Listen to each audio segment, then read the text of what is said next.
There are a couple of different ways that you can go about creating an image and making part of it in black and white, but the best way to go about doing that would probably be to add a new adjustment layer to your image of black and white.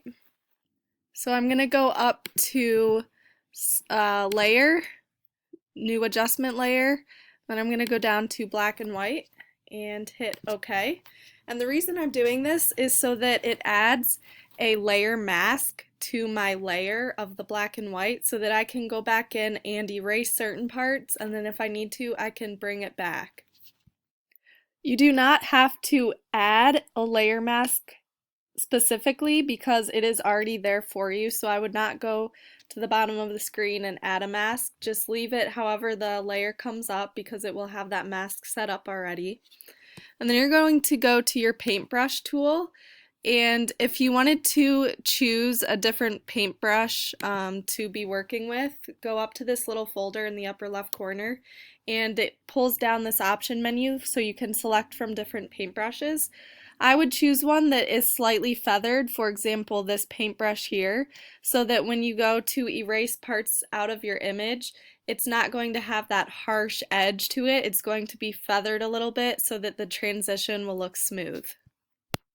Once you have your paintbrush selected, you are able to adjust the size of your paintbrush. Depending on what type of image you wanted to erase away, you can adjust the size based off of that. For the middle of my sunflower, it's going to erase away pretty quickly, so I'll use a larger brush for this.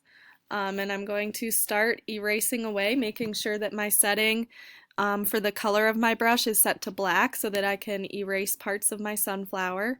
And then I'm going to be leaving the background of my image here black and white, and I just want my sunflower to be in color.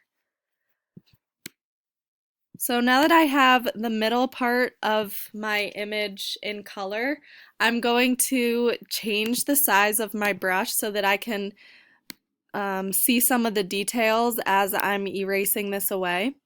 I can also zoom in on my image by holding down Command plus, so I can really see the edges and make sure that I'm kind of bringing the color back into the image correctly and I'm not bringing any of the color of the background in. If I did accidentally color in the background and that's starting to come back, what I would do is down here in the bottom left corner where you choose the colors for your paintbrush, I would switch it to white, and then you can bring the black and white back into the background.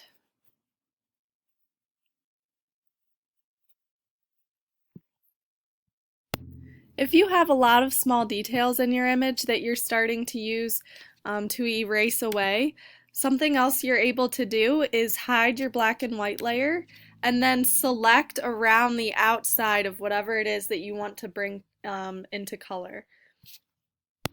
So to do this, I'm going to select my quick selection tool and then I'm going to start outlining my flower petals. So I'm just dragging this tool around the outside of my petals here, making sure that it's only selecting my flower petals.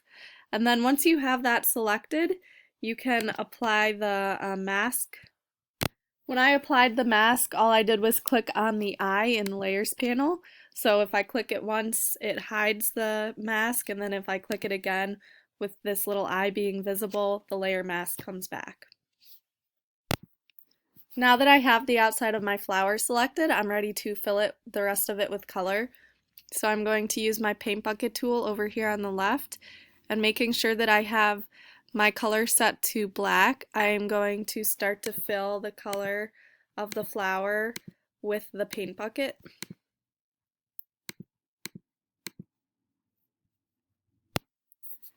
And then to deselect my flower, I'm going to hold down Command D.